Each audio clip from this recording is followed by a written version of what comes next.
Bapa di surga, dalam nama Tuhan Yesus, pada sore hari ini kami mau ibadah family ministry. Roh Kudus, kami memohon untuk membimbing supaya ibadah family ministry ini ibadah yang menjadi berkat bagi kami semua yang mengikuti ibadah dan juga yang menonton YouTube, sehingga ibadah family ministry ini tidak sia-sia. Kiranya Roh Kudus yang mengurapi hamba-Mu, yang memimpin puji-pujian, juga yang menyampaikan firman-Mu. Biar apa yang disampaikan firman-Mu melalui hamba-Mu itu adalah isi hati Tuhan, sehingga dapat menguatkan kami, dapat menegur kami, dapat menjadi penuntun dalam hidup kami, sehingga hidup kami berkenan kepada Tuhan. Ini doa kami Bapa, kami naikkan doa ini hanya dalam nama Tuhan Yesus. Haleluya, amin. Haleluya, amin. Mari kita beri pujian, hormat, dan kemuliaan hanya bagi Tuhan. Haleluya. Shalom Bapak-bapak, Ibu-ibu yang kekasih dalam Tuhan Yesus Kristus. Ibadah kita mulaikan, dan mari kita angkat pujian untuk bersyukur pada Tuhan betapa baiknya Tuhan. Haleluya. Terima kasih Tuhan. Terima kasih Tuhan Yesus. Terima kasih Tuhan Yesus, sayang kita semua.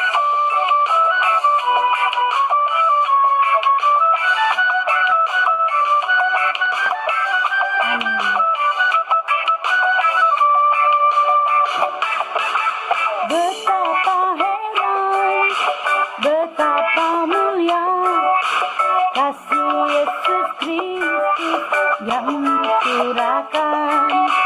Marilah mari mengenal kasih itu yang melampaui segala pengetahuan.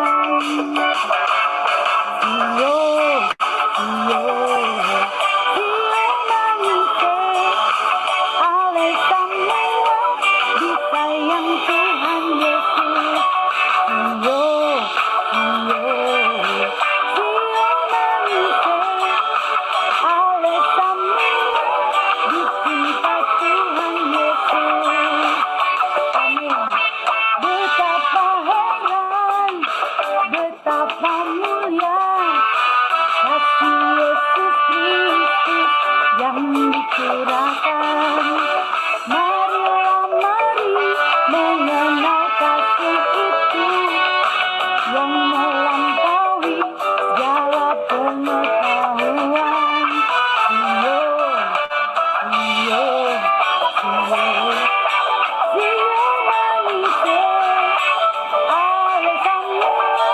Disayang Tuhan Yesus, sio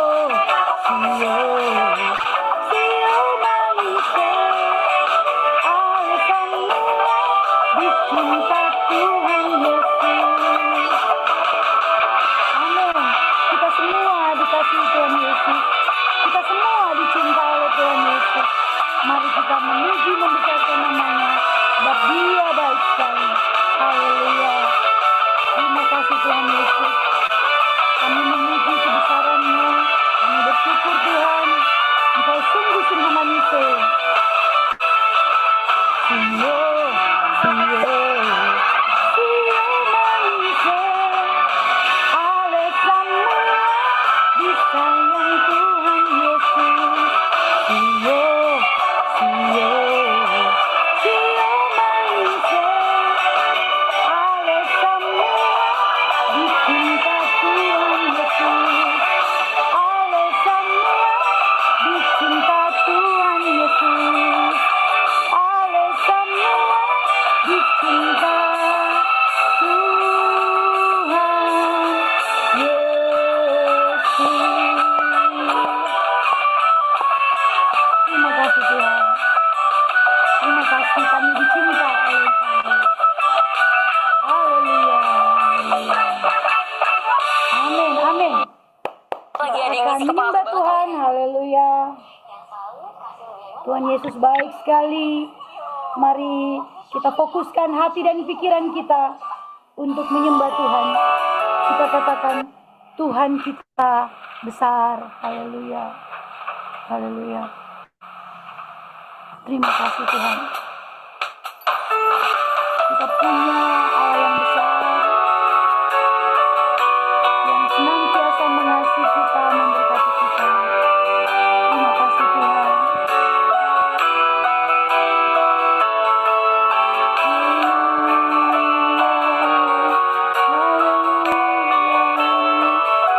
Kudus, kudus, kudus Tuhan.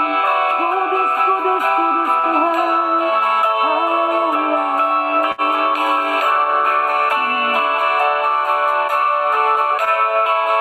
Katakan hidup karena percaya. Hidup karena percaya. Kau yang berjanji setia. Pengharapanku selalu ada di dalam-Mu. Ku tidak akan menyerah meski dalam kesesakan. Seluruh hidupku dalam genggaman-Mu. Haleluya.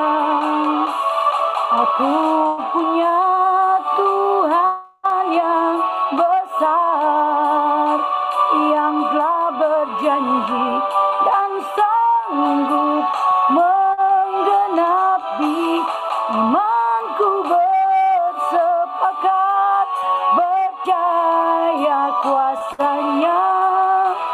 Ku terima sekarang kemenangan dari-Mu. Terima kasih Tuhan, terima kasih Yesus. Kami terima kemenangan dari-Mu. Haleluya, haleluya. Terima kasih Yesus, terima kasih Tuhan. Kau baik Tuhan. Haleluya, haleluya,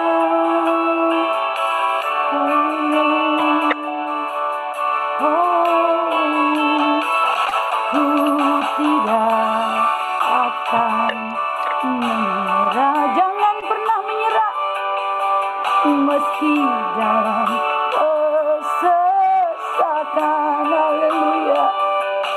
Seluruh hidupku dalam genggaman-Mu.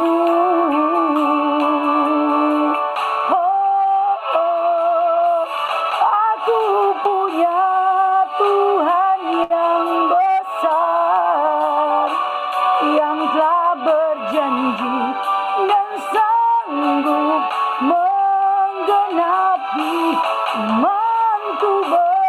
Bersepakat percaya kuasa-Nya. Ku terima sekarang kemenangan dari-Mu. Haleluya. Aku punya Tuhan yang besar.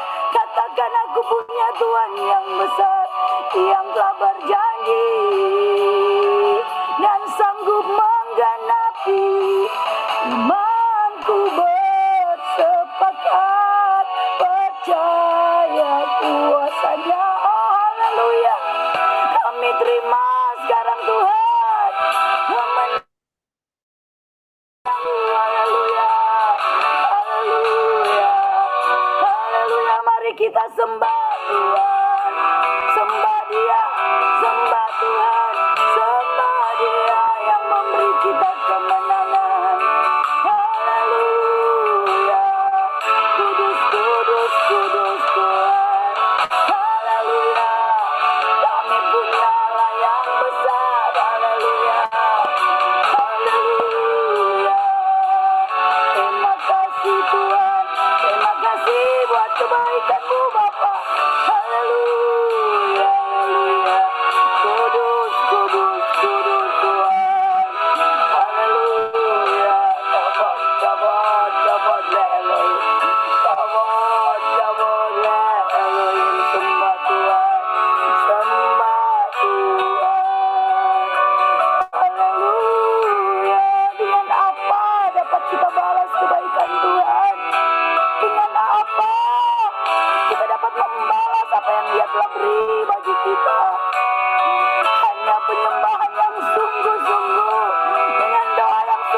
sungguh pujian yang sungguh-sungguh mengalir dari hati. Mari bermazmur bagi Tuhan. Mari bermazmur bagi Tuhan. Haleluya Yesus. Kami bangga punya Allah seperti Engkau Tuhan. Kami sungguh bersyukur. Haleluya.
Puji Tuhan, kita sekarang akan mendengarkan firman Tuhan.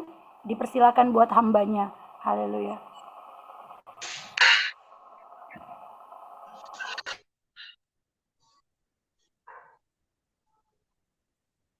Oke, mari kita berdoa sebelum mendengarkan firman Tuhan. Suara saya jelas ya?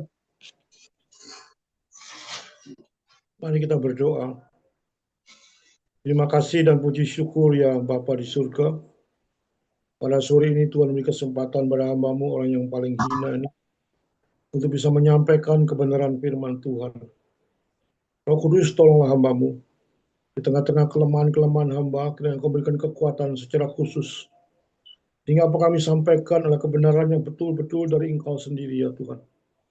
Oleh Tuhan, kami butuh Engkau untuk mengoreksi kami. Kami butuh Engkau untuk menambah, untuk mengurangi statement kami.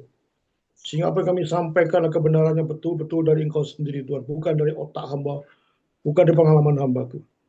Roh Kudus, tolonglah hamba-Mu Tuhan. Tolonglah anak-anak Tuhan yang mendengarkan firman di sub ini Tuhan. Mereka membuka hati dan pikiran.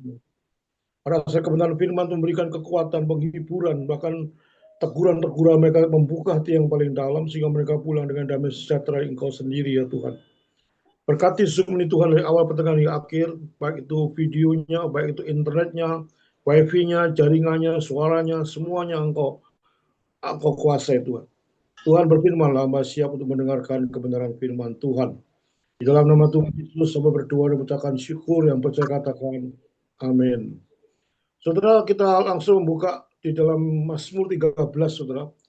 Ayat 1 sampai 6, mungkin sampai bisa membacakan saya dengan cepat, Pak Stefanus. Bacakan saya ya Mazmur 13 ayat 1 sampai 6. Mazmur 13 ayat 1 sampai dengan 6. Doa kepercayaan untuk pemimpin biduan Mazmur Daud. Ayat yang kedua. Berapa lama lagi Tuhan Kau lupakan aku terus-menerus? Berapa lama lagi kusembunyikan wajah-Mu terhadap aku? Kemudian yang ketiga, berapa lama lagi aku harus menaruh kekhawatiran dalam diriku dan bersedih hati sepanjang hari? Berapa lama lagi musuhku meninggikan diri atasku? Yang keempat, pandanglah kiranya, jawablah aku, ya Tuhan Allahku, buatlah mataku bercahaya, supaya jangan aku tertidur dan mati. Yang kelima, supaya musuhku jangan berkata, aku telah mengalahkan dia, dan lawan-lawanku bersorak-sorai apabila aku goyah. Ayat terakhir, ayat ke-6. Tetapi aku, kepada kasih setiamu, aku percaya. Hatiku bersorak-sorak karena penyelamatanmu. Aku mau menyanyi untuk Tuhan, karena ia telah berbuat baik kepadaku. Amin. Terima kasih Pak Stianus. Firman Tuhan di dalam Mazmur 13 itu Mazmur yang penuh dengan pergumulan-pergumulan yang dihadapi oleh Daud, saudara. Saudara, saya mencoba membagi dari 5 bagian, saudara. Nanti saya akan khotbahkan secara cepat dan sederhana, sehingga ada banyak diskusinya, saudara. Ayat 1 memang itu tidak ada sih, tapi kita lihat ada ayat 2, ada ayat 1. Ayat 1 kita mencoba untuk melihat ketika kita menghadapi kesesakan. Maksud kita ketika kita menghadapi penderitaan atau kesesakan atau kesulitan, apa menjadi respon kita? Itu nanti kita jelaskan. Ayat 2 dan 3, itu Daud meratap, saudara. Menceritakan kepada Allah waktu Daud menghadapi suatu penderitaan atau kesesakan. Itu ayat 2 dan 3. Saudara. Ayat 4 dan 5, Daud minta petunjuk kepada Tuhan. Pada waktu di tengah-tengah dia menghadapi penderitaan itu dia minta petunjuk kepada Tuhan. Ayat 6, doa Daud menghasilkan suatu kesegaran. Makanya judul saya dari khotbah ini, di tengah-tengah padang gurun, kita tetap segar. Yang kelima, akhir khotbah saya, mesti saya jelaskan makna apa yang kita ambil daripada khotbah ini untuk kehidupan sehari kita. Saudara, khotbah kali ini bukan masalah doktrin yang saya bicarakan. Ada banyak hal-hal praktis dalam kehidupan sehari-hari.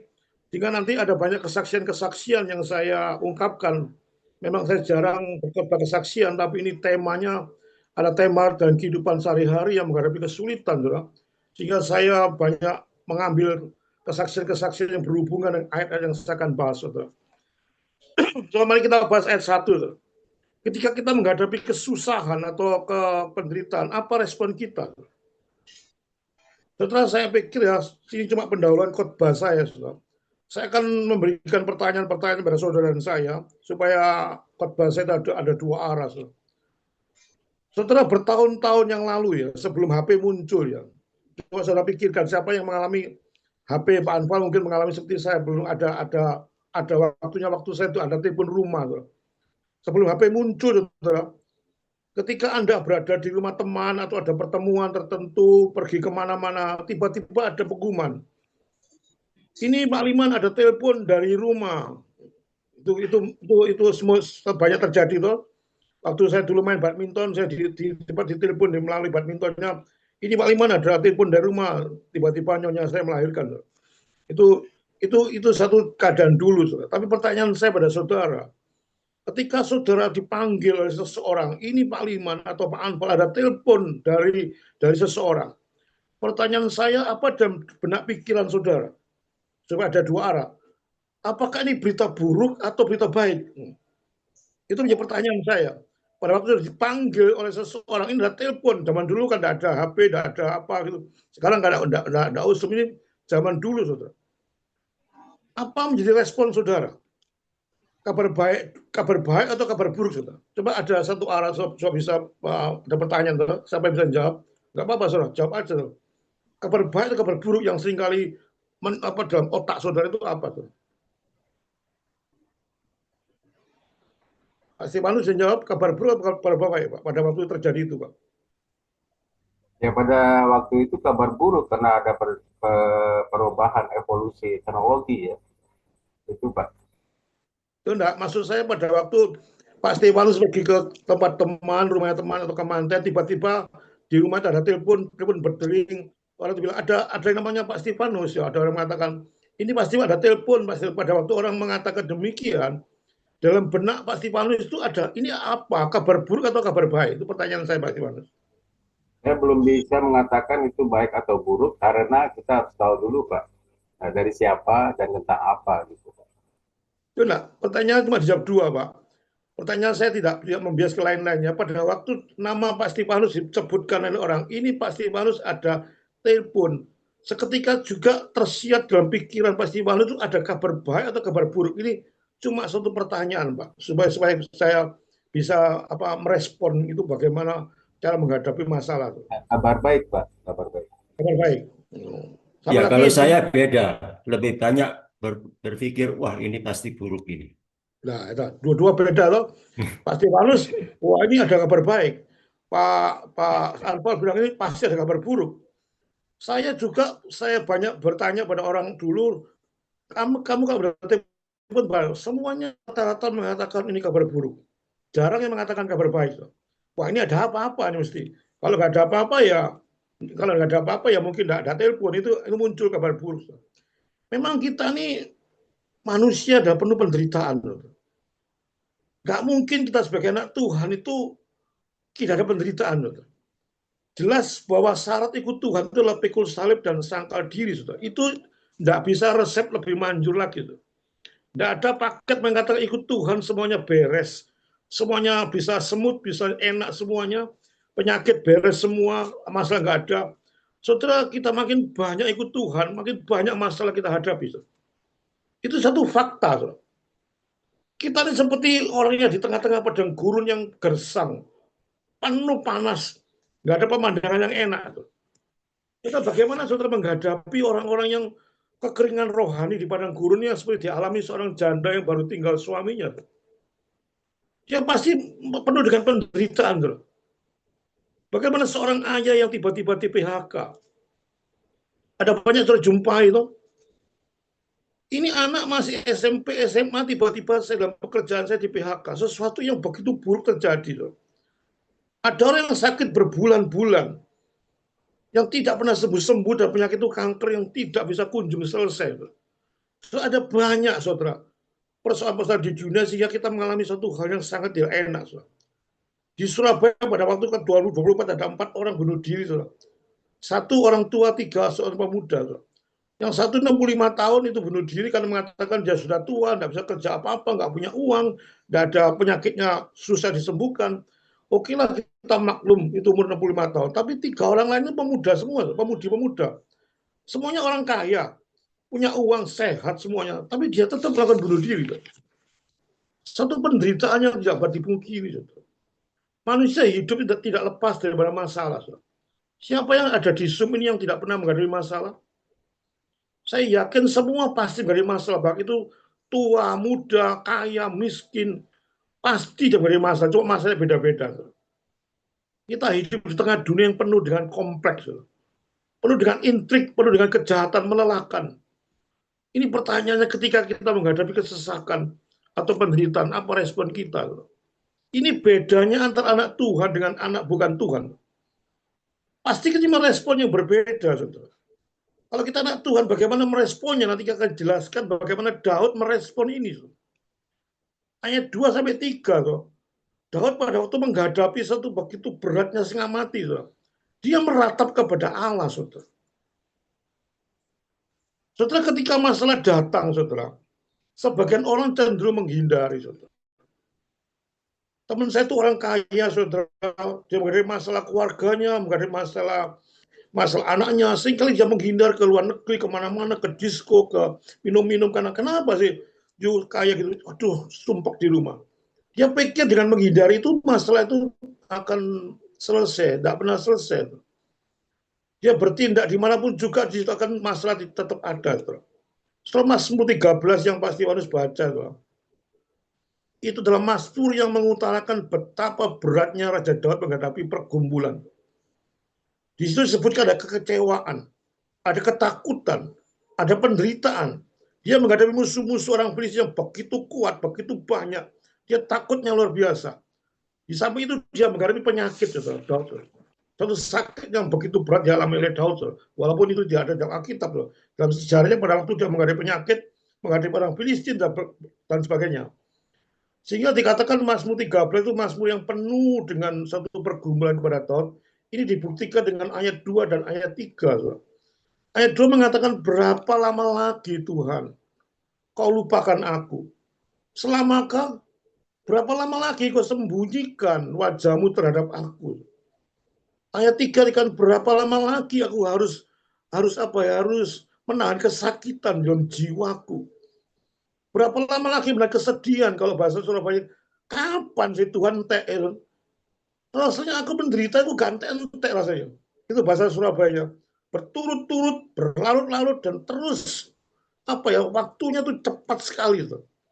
Satu muncul, 2 kali muncul, 3 kali muncul, itu banyak penderitaan muncul, dan itu Daud dialami. Berapa lama lagi? Saudara, padahal saudara tahu Daud itu adalah raja yang paling dipuji oleh Tuhan. Tuhan mengatakan, tidak ada raja seperti Daud, tidak ada orang lebih saleh daripada Daud. Itu ada dalam Alkitab, saudara. Tapi pada waktu Daud menghadapi problem dan demikian berat, saudara, dia terkenal dengan orang yang memuji-muji Tuhan. Tetapi kini dia berteriak saudara, dengan cucur air mata. Kenapa Tuhan? Berapa lama lagi? Berapa lama lagi? Dia terus akan mengomel. Saudara.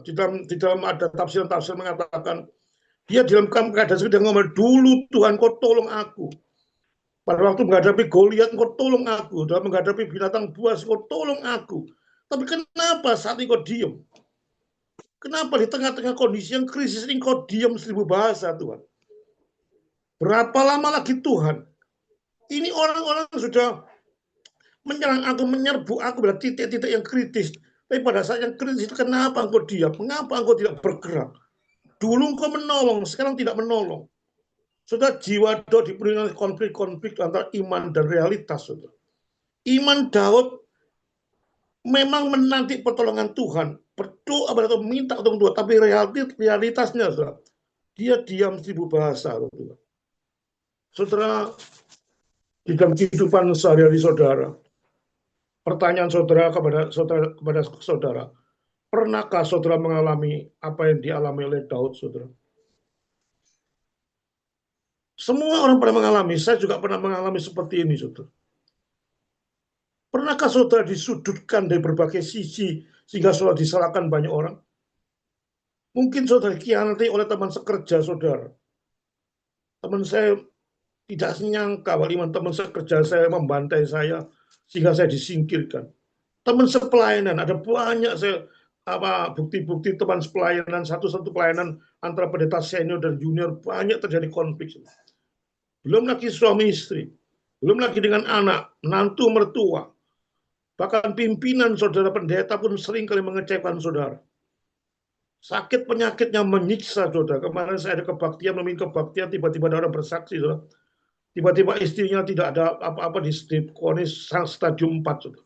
Kanker yang begitu ganas. Gak bisa apa-apa, saudara. Saudara, itu yang saudara alami dan saya alami, saudara. Di sepanjang Alkitab, saudara. Abraham, Nabi Habakuk itu nabi yang paling bingung, saudara. Kenapa Tuhan membantai orang-orang benar tapi diam saja engkau, Tuhan? Ayub misalnya, Nabi Asaf ada di Mazmur 73. Pernah mengalami, saudara. Paulus pun pernah mengalami, saudara. Padahal Paulus itu kurang apa, saudara? Dia berjuang untuk Tuhan mati-matian, saudara. Tapi Paulus minta pada Tuhan, Tuhan tolong buang itu iblis. Buang itu duri dalam daging, tapi Tuhan mengatakan, enggak, aku tidak akan membuang itu. Cukuplah kasih karuniaku. Timotius, sakit emak yang tidak kunjung sembuh, saudara. Rasul-rasul lain matinya sangat tidak enak, berjuang untuk memuliakan Tuhan. Yohanes Pembaptis dipenggal oleh Herodes. Yakobus mati juga dipenggal. Mereka semua mengalami sesuatu hal yang tidak enak, saudara.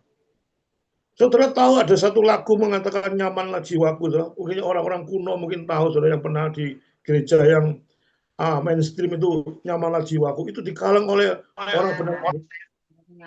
Ya, nyamanlah jiwaku itu dikalang oleh Horatorio di Stepford. Dia seorang pengusaha real estate dan pengacara, saudara. Saudara, apa yang dialami dalam kehidupan seharinya dia masih munculan lagu nyamanlah jiwaku dan bahasa Inggrisnya It's well with my soul. Saudara, putranya dia mempunyai 1 putra dan 4 putri, saudara. Ini kesaksian secara fakta, saudara, bukan berdongeng, saudara. Karena saya baca, saya kopas saja, saudara. Putranya meninggal dunia secara mendadak, saudara. Tidak ada apa-apa langsung meninggal dunia. Belum lagi sebulan, saudara, putra meninggal dunia. Bisnisnya, real estate-nya terbakar semua, saudara. Belum lagi terbakar itunya lah. Dia pergi ke Eropa, mau pergi ke Eropa bersama istri dan pendetanya mengadakan KKN di Eropa. Dia mau pergi ke Eropa dengan menumpang kapal pesiar namanya tuh Vele de Hur. Dia karena ke Eropa dengan tujuan untuk penghiburan karena begitu beratnya penderitaan, dia mungkin sama nyonya coba berlibur ke luar negeri untuk menghibur diri. Dia pergi dengan pendetanya yang menyusul pendetanya, ada kakaknya di Eropa. Pada waktu dia mau naik kapal, tiba-tiba ada telepon, dia harus menghadapi persoalan itu sehingga dia tidak jadi. Sehingga nyonyanya dengan putrinya 4 tuh berangkat ke Eropa, dia tidak jadi. Setelah di tengah lautan yang begitu luas, saudara, kapal pesiar yang ditumpangi oleh istrinya dan 4 putrinya itu ditabrak oleh kapal Inggris bernama Loch Heron. 4 putrinya langsung meninggal sekaligus, saudara, kecuali istrinya. Saudara. Saudara, suaminya pada waktu mendengar itu dia menjerit seperti Daud, saudara. Dia mengatakan, kenapa sih Tuhan? Aku seorang majelis, aku seorang yang aktivis pada gereja ini. Aku bukan sekedar berlibur, tapi aku ingin menghadiri kakak pendeta saya. Kenapa 4 putri saya habis, 1 putra saya habis? Setelah ini kadang-kadang sesuatu yang banyak terjadi model-model seperti ini. Saya banyak hal itu, kalau diceritakan itu ada banyak hal kesaksian, belum lagi di Malang ada banyak seperti itu, belum lagi macam-macam. 5 kesaksian, 1 kesaksian. Akhirnya dia pergi dengan kapal, tengah kapal yang ditabrak, dia menyanyikan lagu Nyamanlah Jiwaku. Dia akhirnya sadar, merespon dengan baik. Setelah ayat 4 dan 5, cepat sekali saya selesaikan. Daud mohon kepada Allah di tengah-tengah penderitaannya. Saudara, setiap orang memiliki respon yang berbeda-beda pada saat menghadapi suatu persoalan. Ada respon positif, ada respon negatif. Ada respon positif, membawakan puji Tuhan, aku menghadapi problem ini. Ada respon negatif, ada banyak orang meninggalkan Tuhan di tengah-tengah keadaan seperti ini. Dan itu saya alami dengan banyak orang. Sudah Pak Liman, tidak usah Tuhan-Tuhanan.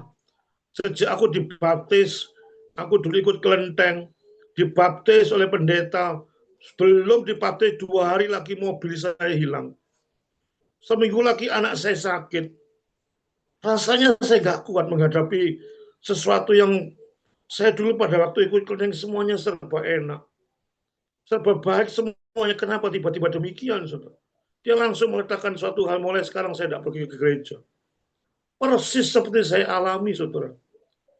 Saya dulu ikut kelenteng, satu pekerjaan yang lumayan bagi saya. Pekerjaan saya rintis begitu luar biasanya. Saya pikir tidak mungkin terjadi suatu kebangkrutan. Saudara, begitu saya ikut Tuhan Yesus, bukan hitungan tahun, saudara. Hitungan bulan tuh habis semua. Bayangkan kadang-kadang pada waktu terjadi pergumulan bagi saya. Semua orang mengatakan goblok Maliman. Ikut kelenteng, coba lihat satu kehidupannya begitu mapan, sudah mapan sekali mati. Sudah banyak perusahaan, sudah ditangani. Sekarang ikut Tuhan. Saudara-saudara saya tidak pernah ikut Tuhan, semua mengecam. Saudara. Ada positif, ada negatif. Untuk puji Tuhan, saya mendapati anak Tuhan yang kuat, tidak goyah sekalipun. Ada orang yang negatif, begitu menghadapi problem itu dia langsung lari. Tapi kita coba contoh daripada kelakuan Daud pada waktu dia menghadapi masalah, saudara. Dia tidak pergi kemana-mana. Coba dilihat ayat 4 dan 5. Dia langsung berdoa kepada Tuhan yang empunya kerajaan dan belas kasihan. Saudara. Dia empat dikatakan, pandanglah kiranya, dengarkanlah aku ya Tuhan Allahku. Setelah tadinya Daud menghadapi suatu problem dengan keadaan yang begitu kalut, saudara. Memang tidak bisa dipungkiri siapa yang tidak bersedih pada menghadapi seperti itu. Tapi setelah itu Daud berpikir, ngapain kita sedih berlarut? Kan aku punya Tuhan. Dia langsung bicara kepada Tuhan. Dia menyerahkan semua, saudara. Problemnya kepada Tuhan tanpa satu pun dia pegangi. Ini yang mestinya kita tiru daripada Daud, saudara. Pada waktu Daud menghadapi masalah, dia menyerahkan 100% masalah kepada Tuhan. Tapi seringkali kita menghadapi seperti itu, saudara. Kita berdoa pada Tuhan kira-kira cuma 60-70%, saudara. Ini Tuhan yang tidak dapat aku tangani. Tolong Tuhan buka jalan untuk ditangani. Ini yang 40% aku bisa tangani. Daud bukan model seperti itu, saudara. Dan memang harus model seperti itu, Daud. Kita semua. Bukan 60-70% kita serahkan Tuhan, 40% kita tanggung sendiri, enggak. Daud Tuhan mengatakan, barang siapa letih beban berat, Serahkan kepadaku, datanglah kepada 100% harus datang kepada Tuhan dengan keyakinan mutlak pada Tuhan. Itu Daud, saudara.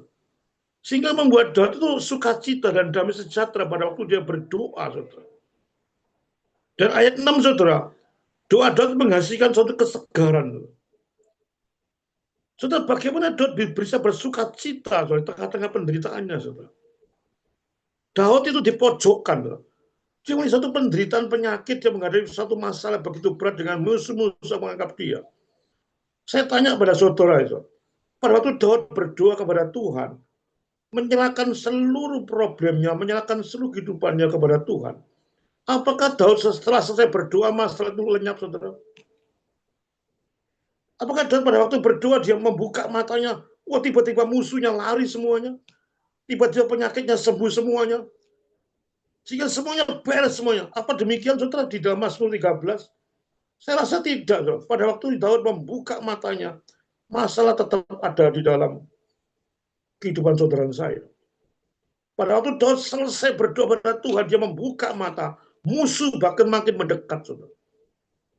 Apakah sudah seperti itu, saudara? Pada waktu saudara berdoa pada Tuhan, menyerahkan semua itu, Tuhan tolong utang saya, dilunasi Tuhan. Begitu buka apa utangnya mau lunas, saudara. Tuhan tolong Tuhan, apakah semuanya enggak? Semuanya masih berjalan, saudara. Tapi kenapa Daud menghadapi hal itu dengan gembira, saudara? Pada waktu Daud tidak menyerahkan kepada Tuhan, pada waktu dia ngomel, berapa lama lagi? Berapa lama lagi? Ada pergumulan yang begitu hebat. Tapi begitu Daud menyadari percuma ngomel, lebih baik kita datang pada Tuhan, ungkapkan apa adanya. Dia ungkapkan dengan apa adanya, selesai berdoa, dia memuji-muji Tuhan. Bahkan ada seorang teolog mengatakan Daud itu seperti kegirangan, dilambangkan seperti Yohanes Pembaptis waktu di kandungan melonjak pada bertemu dengan Tuhan Yesus. Digambarkan seperti itu. Kenapa sih Daud bersukacita walaupun problem itu tidak di depan mata, saudara? Karena mempunyai keyakinan mutlak bahwa Allah kita itu Allah yang setia, saudara. Allah yang penuh kasih, Allah yang tidak pernah meninggalkan anak-anaknya. Itu dalam konsep pikiran Daud, saudara. Jika Daud mempunyai rasa apa ya? Rasa kekuatan yakin mutlak lah kepada Tuhan. Dia ingat akan kebaikan Tuhan. Tadi dia ingat akan mengolok-olok Tuhan. Tuhan, engkau menolong aku dulu menolong. Sekarang engkau tidak menolong. Tapi sekarang memori Daud diubahkan oleh Tuhan. Daud ingat akan kebaikan Tuhan pada waktu Allah menolong bangsa Israel keluar daripada perbudakan. Allah membelah Laut Merah. Allah memberikan makan mana dan burung puyuh. Allah memberikan tiang awan, tiang api. Bagaimana Tuhan menolong Israel mengalahkan orang Filistin, orang Amon, orang Moab, orang Edom. Bangsa Israel tidak setia, tapi Tuhan setia. Itu yang diingatkan oleh Tuhan kepada Daud. Sehingga Daud merasa sukacita. Sehingga merasa dia melepas, semua masalah itu akan lepas. Padahal masalah tidak pernah lepas. Saudara, bagian kelima, saudara, bagian yang terakhir, saudara, supaya ada diskusi-diskusi, saudara. Makna apa kita ambil, saudara? Supaya kita tetap tegar di tengah-tengah kesesakan yang kita hadapi. Saudara, apakah saudara saat ini menghadapi problem yang saya tidak tahu penderitaan apa dialami oleh saudara? Mungkin saudara kehilangan kekasih, kehilangan istri, kehilangan suami. Mungkin saudara gagal dalam masalah karier. Mungkin saudara gagal dalam masalah pelayanan. Mungkin saudara pernah dikhianati. Mungkin saudara pernah diselingkuh oleh suami atau istri. Vonis dokter penyakit yang tidak kunjung pandang. Semua penderitaan muncul kepada saudara. Apakah saudara tetap bersukacita di tengah-tengah semuanya ini? Bisakah saudara segar di tengah-tengah padang gurun? Saudara, tirulah Daud, saudara. Bawalah semua beban-beban saudara itu di bawah kaki salib Kristus. Dengan cucuran air mata saudara berkata kepada Tuhan, Tuhan, ini aku. Aku menghadapi problem ini, Tuhan. Hanya Engkau yang bisa menyelesaikan. Dan meyakini bahwa Tuhan kami, Tuhan yang begitu baik. Dia tidak akan memberikan sesuatu problem melampaui kekuatan kami. Engkau tidak akan pernah meninggalkan kami. Hanya Engkau lah satu-satunya saudara pengharapan. Jangan pernah tergoda, saudara. Ada waktu Tuhan itu waktu yang sempurna, saudara. Tepat pada waktunya menolong, tidak pernah terlambat dan tidak terlalu dini, saudara. Kita seringkali menunggu-nunggu, kita menunggu berapa lama lagi, Tuhan. Berapa lama lagi, so kita tidak pernah sabar menghadapi problem. Kita ingin cepat-cepat menyelesaikan masalah itu. Tapi kita banyak belajar firman Tuhan. Karena waktu Tuhan dengan waktu kita sangat berbeda, saudara. Dan meyakini bahwa hanya Tuhan satu-satunya, saudara. Jangan pernah main-main dengan hal-hal yang aneh-aneh, saudara. Saudara, teman saya satu kelas, saudara, dia mengalami sakit jantung. Dia seorang majelis, seorang yang cukup baik. Tapi di tengah-tengah dia menderita sakit, dia tidak tahan, saudara. Dia memanggil seorang paranormal, saudara. Dia menunjukkan videonya pada saya. Dioperasi jantungnya tampak medis, saudara. Dibelah tampak bius, itu namanya paranormal. Di video, saudara, tangannya dia dibelah dada dengan pisau biasa, saudara. Tangannya masuk di jantung, diputar-putar jantungnya sama dia. Akhirnya dia mengalami satu keenaan, satu kesembuhan. Pada waktu Rioni mengatakan, ini Pak Liman, aku hasilnya sembuh total. Aku segera, aku dulu jantungnya sudah dikatakan ini mau di-ring, mau di-bypass, tapi dengan adanya paranormal ini, sekarang paranormal ini di rumah saya kasih uang terus. Saya pelihara di rumah saya karena begitu berjasanya dia menyelesaikan penyakit saya. Saya pada waktu mendengar dia demikian, saya bilang, mati kamu. Kamu sudah terjebak oleh iblis, saudara. Dia tidak tahu itu adalah suatu kuasa gelap yang menyembuhkan. Ada banyak orang berpikir asal sembuh, saudara. Pokoknya sembuh, saudara, dengan berbagai macam cara. Nggak peduli, pokok sembuh. Dia seorang anak Tuhan yang sudah bertahun-tahun melayani Tuhan. Tapi menghadapi penyakit, dia tidak tahan. Akhirnya 3-4 bulan lagi dia mulai kematian, saudara. So, saya katakan percuma, saudara. Kesembuhan karena iblis percuma, lebih baik mati, saudara, daripada sembuh karena kesembuhan daripada setan. Saudara. Lebih baik mati, saudara, daripada sembuh karena iblis. Saudara. Saudara, kematian bukan hal yang terkutuk bagi saudara saya. Saudara.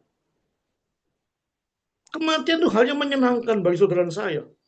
Karena saya anggap kematian itu pintu gerbang menuju pada surga yang kekal. Saudara. Di sana Tuhan sudah berjanji dan janji Tuhan tidak pernah meleset. Aku akan menyediakan rumah, Pak Liman, rumah yang kekal, rumah yang abadi, yang tidak di sana sudah tidak ada sakit penyakit. Di sana sudah tidak ada utang-utangan, tidak ada kesusahan, tidak ada kerewelan, macam-macam, saudara. Saudara, kenapa sih kita takut kepada kematian, saudara? Bukan berarti bukan kita mati secara sembarangan, enggak. Teman saya satu pelayanan itu ada yang sudah saksikan, dosen Petra. Dia mengalami stadium 4 kanker, sama-sama mengalami penyakit. Satu teman saya nggak tahan. Satu teman saya ini tahan. Saudara. Dia pergi kemana-mana, ke Cina, ke Singapura, ke Malaysia dengan kekuatan uangnya. Tapi akhirnya dokter mengatakan nggak bisa sembuh penyakit ini. Apa dia katakan nggak apa-apa, nggak sembuh. Dia ditawari oleh banyak orang, itu orang pintar, orang nggak apa-apa, mati paling yang mati lah. Dia tidak bergoyang sama sekali. Dia diamputasi tangan kanannya, dia tangan kirinya main piano. Dia melayani Tuhan. Dia katakan nggak apa-apa, kita berusaha semaksimal mungkin ke dokter yang ada. Tapi kalau Tuhan mengatakan nggak sembuh, ya tidak masalah. Akhirnya meninggal dengan Tuhan. Saudara, lebih baik mati di dalam Tuhan daripada saudara hidup sembuh karena setan. Ngapain sih saudara menjual Tuhan dengan cara-cara licik? Mengapa sih gara-gara kesembuhan saudara menjual Tuhan?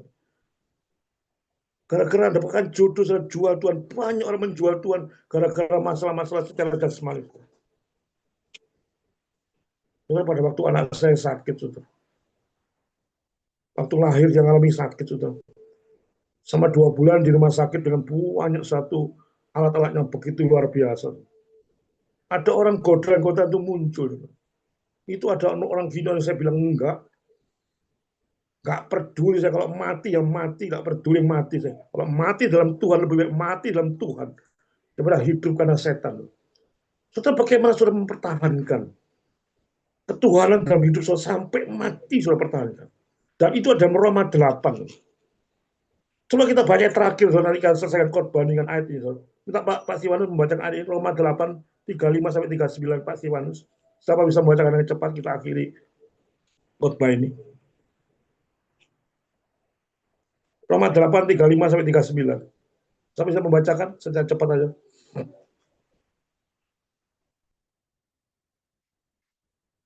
Pak Stefanus bisa? Siapa? Roma 8 ayat 35 39, saudara.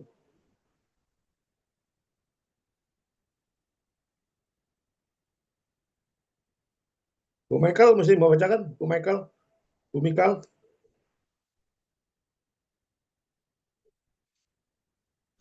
Pak Tiadi mungkin siapa bisa bacakan cepat aja, Pak. Iya, 35, 38, Pak ya.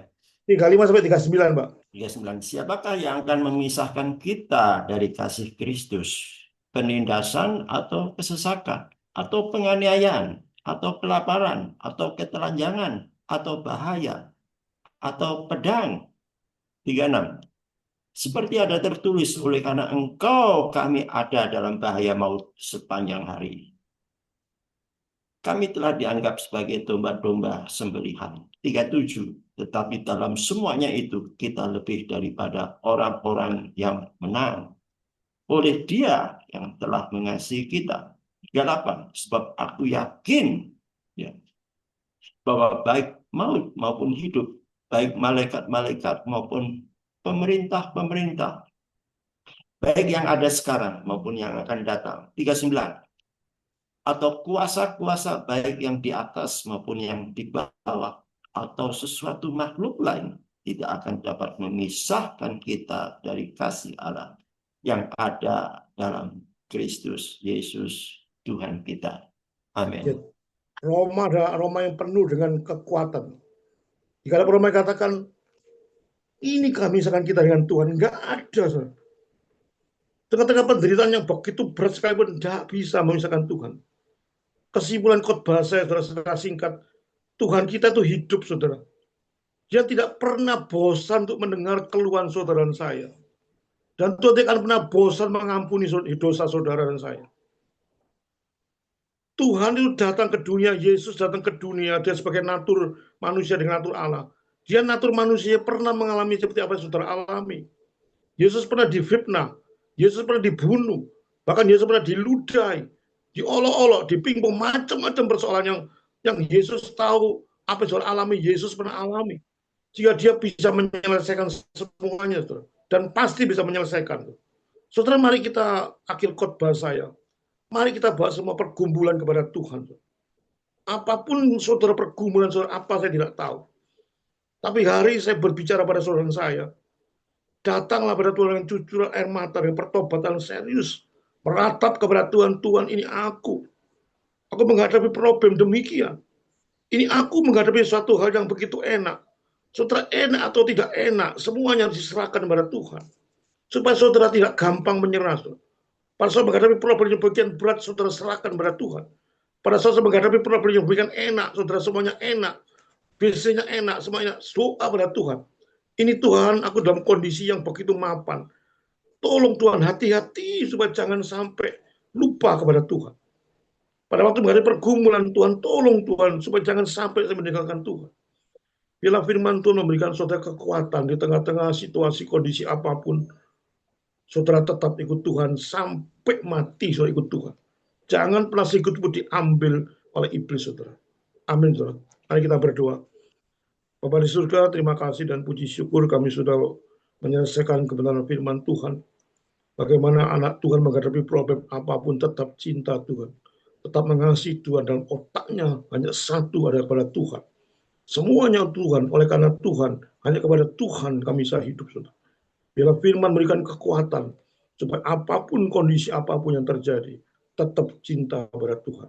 Di dalam nama Tuhan Yesus, sama berdoa dan ucapkan syukur. Amin. Saya serahkan kepada host. Ya, terima kasih untuk apanya. Pendeta Liman Handoko, luar biasa ya. Kita semua diberkati ya oleh firman Tuhan ya. Tema yang luar biasa ya, di tengah padang gurun ya. Kita tetap segar ya. Padang gurun itu sangat tidak enak ya. Panas terik ya. Bahkan kita akan nggak tahan ya. Kalau sampai di padang gurun itu pasti nggak ada kesejukan ya, yang ada kepanasan ya, panas sekali itu pasti di atas 40 ya. Tapi di dalam firman Tuhan katakan sekalipun aku di dalam lembah kekelaman, aku tidak pernah ditinggalkan. Itu janji Tuhan ya. Terkadang kita pasti akan mengalami ya pasang surut dalam hidup ya. Bisa saatnya kita meraih keuntungan, di saat juga kita akan mengalami kerugian ya. Itu ada di Pengkhotbah 3 ayat 1 sampai 10 ya. Tetapi ayat 11-nya mengatakan segala sesuatu indah pada waktunya. Emang nggak enak ya. Waktu Tuhan itu beda dengan waktu kita. Kesaksian Pak Pendeta Liman Handoko ya. Ketika anaknya sakit juga saya teringat ya. Itu yang harus kita lakukan. Percaya dan berserah. Ya, Mazmur 37 ayat 5. Berserahlah kepadanya dan percayalah. Ya, kita harus pegang itu Filipi 1 ayat 21. Hidup di dalam Kristus, mati adalah satu keuntungan. Ya, tadi saya dengar kesaksian juga ya, orang banyak takut mati ya. Semua orang pasti nggak ada yang ditanya, semua takut mati nggak? Pasti ada pikiran matinya kemana nanti kita. Ya, nah tentunya kita harus persiapkan diri ya. Matinya ya harus ke sorga. Karena Efesus 2 ayat 10 ya. Kita ini buatan Allah di dalam Kristus Yesus yang mana telah dipersiapkan untuk kita tetap hidup di dalam Dia. Sekali Yesus harus tetap Yesus. Ya, jangan kita tukar dengan apa yang ada di dunia ini. Dunia ini tidak menjanjikan kehidupan yang kekal di saat kita pulang. Pulangnya kemana? Yaitu harus pulang ke rumah Bapa di surga. Amin. Ya, janji Tuhan menjadi tempat bagi kita yang setia dan taat. Jadi percaya Tuhan Yesus. Amin. Terima kasih, Pendeta Liman Handoko. Maafkan ya kemarin kita terganggu ya di dalam link Zoom, tapi hari ini kita sudah dipulihkan ya. Maaf kata juga buat teman-teman ya. Jangan kita undur dari segala sesuatu yang menghalangi, yang merintangi segala sesuatu yang ada masalah. Masalah itu dapat selesai asal kita bisa berjiwa humble ya. Kita harus legowo ya, harus ya namanya juga masalah pasti akan datang dan tentunya kalau kita tetap bertahan, kita tetap mendapatkan janji Tuhan, juga memperoleh kesabaran kasih Tuhan, tentunya kita dapat melewati itu semua. Amin. Ya, hari ini juga nggak ada yang kebetulan ya, hari Senin juga harusnya ibadah ada satu hamba Tuhan, tapi dia minta diundur Senin depan. Nah itu saya percaya itu karya Tuhan. Ya, terima kasih Pak Pendeta Liman Handoko yang tetap setia melayani Tuhan, tetap taat, dan saya percaya menjadi hamba yang setia, yang melayani Tuhan Yesus lebih sungguh lagi. Amin. Kita akan beribadah besok di Family Ministry yang melayani Bapak Stanley Iskandar. Kita akan diberkati besok. Seperti hari ini kita sudah diberkati oleh hambanya, Pendeta Liman Handoko. Tuhan Yesus memberkati. Silakan doa syafaat. Silakan Bu Perba. Shalom, selamat malam. Bentar, Mas. Baik, Bapak Ibu, kita bersatu di dalam doa. Allah Bapa yang Maha Baik, terima kasih Tuhan pada malam hari ini kembali kami datang di hadapan-Mu. Kami mengucap syukur dan berterima kasih penyertaan-Mu sepanjang hari dalam kehidupan kami. Kau sudah menjaga, melindungi, dan Engkau telah memberikan kami kekuatan untuk kami dapat memasuki hari kami di dalam setiap aktivitas pekerjaan kami. Terpujilah Engkau Bapa, Engkau sudah mengumpulkan kami di dalam ibadah pada sore menjelang malam. Terima kasih Tuhan akan hamba-Mu yang sudah menyampaikan kebenaran firman Tuhan. Biarlah Engkau terus mengurapi kami, memberikan kami hikmat yang daripada-Mu untuk kami dapat mengerti akan kebenaran firman Tuhan yang sudah disampaikan oleh hamba-Mu. Itu juga Tuhan untuk pekerjaan hamba-Mu di dalam memberitakan kebenaran firman Tuhan. Biarlah Tuhan Engkau semakin memakai hidup hamba-Mu untuk menjadi alat-Mu Tuhan dalam menyampaikan kebenaran firman Tuhan, membawa jiwa-jiwa baru di hadapan-Mu Bapa. Terima kasih Tuhan, pada saat ini kami datang di hadapan-Mu, membawa setiap pokok doa pergumulan hidup kami kepadamu Bapa. Kami membawa Tuhan untuk family ministry yang dipimpin oleh Pendeta Hongko. Biarlah Tuhan Engkau memberkati Bapak Gembala sebagai gembala di dalam family ministry ini. Tuhan berikan kebijaksanaan, hikmat yang daripada Allah. Biarlah menjadi berkat bagi banyak orang Tuhan, membawa jiwa-jiwa di hadapan Tuhan. Orang-orang yang belum mengenal Engkau Tuhan dapat berkumpul melalui ibadah family ministry ini. Begitu juga Tuhan buat wakilnya beserta kepengurusan yang lain juga, biarlah Engkau memberikan kesehatan, damai sejahtera, dan memberikan kemampuan mereka untuk mereka dapat melaksanakan pelayanan penginjilan lewat family ministry ini. Terima kasih Bapak, begitu juga dengan setiap partisipan yang sudah ambil bagian pelayanan pada saat ini. Tuhan juga memberkati kehidupan mereka. Terima kasih Bapak. Kami juga berdoa buat bangsa negara di mana kami berada pada saat ini. Tuhan juga memberkati setiap kepemimpinan mulai dari pemimpin teratas, presiden, wakil presiden, para menteri, baik itu pemimpin-pemimpin di daerah, dimanapun berada pada saat ini Tuhan, biarlah hikmat yang daripada Allah mereka pakai supaya di dalam memimpin mereka dapat mensejahterakan Tuhan begitu banyak warga masyarakat. Terima kasih Bapak. Kami juga berdoa buat fakir miskin, orang-orang terlantar, orang-orang yang kesulitan ekonomi. Tuhan juga menghiburkan, Tuhan lawat mereka. Tuhan mengirimkan hamba-hambamu di dalam menjadi penyalur dana untuk orang-orang miskin, anak-anak terlantar, anak-anak yatim piatu. Biarlah Tuhan melalui anak-anak Tuhan mereka merasakan berkat Tuhan yang luar biasa. Terima kasih Bapa dalam sorga. Terima kasih Tuhan buat setiap kami peserta Zoom yang sudah ambil bagian mengikuti ibadah pada malam hari ini. Mari juga Engkau memberkati setiap pekerjaan, setiap usaha yang kami lakukan. Tuhan juga turut campur tangan. Biarlah Tuhan Yesus kami dapat melakukan setiap kegiatan kami di dalam Engkau Bapa. Terima kasih Bapa, setiap pergumulan, setiap pokok doa yang sudah kami sampaikan di hadapan-Mu Bapa. Kami tahu Tuhan Engkau akan menjawabnya sesuai dengan kehendak-Mu di dalam kehidupan kami terjadi Tuhan. Terima kasih Bapa dalam surga, semuanya kami serahkan di dalam tangan-Mu. Di dalam nama Tuhan kami Yesus Kristus kami sudah berdoa dan mengucap syukur kepadamu. Haleluya. Amin. Silahkan Pak.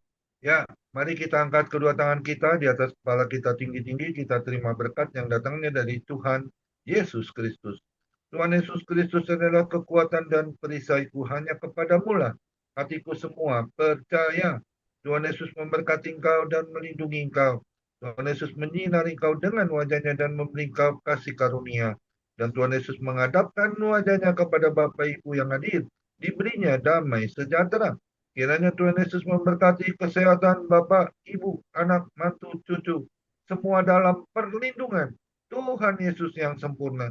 Bahkan yang sakit malam ini juga Tuhan Yesus lawat, sembuhkan secara ajaib dan sempurna di dalam nama Tuhan Yesus. Dan juga kiranya Tuhan Yesus berkati Ibu Bantu. Apapun yang dilakukan tangan kami khususnya di dalam bekerja selalu dibuatnya berhasil dan beruntung di dalam nama Tuhan Yesus Kristus. Dan juga kiranya Tuhan Yesus memberkati Bapak, Ibu, anak mantu di dalam melayani pekerjaan Tuhan. Menjadi rupa yang harum di hadapan Tuhan. Perkenanan Tuhan Yesus selalu ada. Hati Tuhan Yesus disenangkan, nama Tuhan Yesus ditinggikan, permuliaan dan diakan. Sampai Tuhan Yesus datang menjemput semua orang-orang yang saleh Bapak Ibu beri berkat damai sejahtera. Hanya di dalam nama Tuhan Yesus, hamba-Mu sudah berdoa dan mengucap syukur. Yang terima berkat sama-sama kita setuju kata amin. Tuhan Yesus Amin. memberkati kita semua.